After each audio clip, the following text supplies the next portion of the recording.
ultimate weapon in the info war would be so secret, so invisible, so undetectable, you would never know your mind was under attack. At Laurentian University in Ontario, Canada, a young student is about to undergo one of the strangest experiences of her life. They're hooking Denise's brain up to an electroencephalograph, or EEG machine, for 30 to 40 minutes. This will monitor her brainwaves.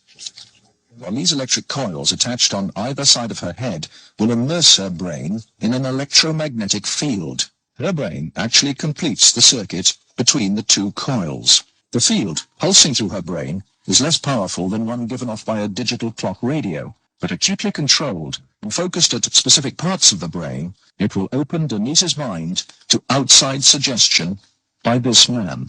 Dr. Michael Persinger is a professor of psychology and neuroscience.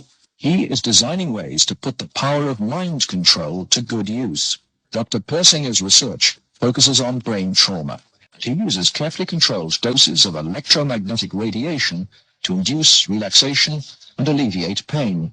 So what Sandra did was to initiate a opiate releasing pattern. That's a burst firing field that was stimulated once every 4 seconds. And that produces relaxation and a very pleasant sensation.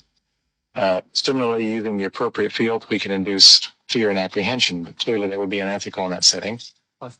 Dr. Persinger's tests suggest that carefully programmed electromagnetic frequencies can tap into individual brains and influence people's emotions. The cognitive processes of the human brain are really quite simple. And if you understand how they work, you can make entire populations think and decide no matter what you wish. Many experts are skeptical of such an Orwellian scenario, but Persinger thinks the implications are chillingly real. Suppose you generate a field that produces fear, fundamental fear, in large numbers of people.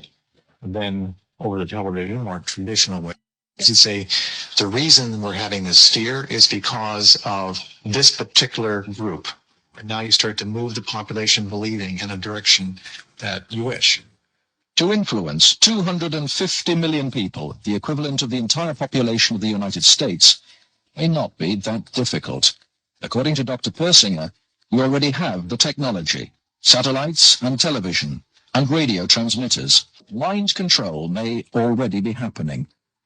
We know the mysterious PSYOPs plane can beam persuasive sounds and pictures into people's television sets. Will it someday beam disturbing frequencies directly into the mind? Mind control will be the ultimate non-lethal weapon. The research is led by Dr. Michael Persinger. Basically, at any given time, all experience is due to those portions of the brain that are most metabolically active. If we can simulate that by applying complex, meaningful magnetic fields to the brain, we can also induce those experiences.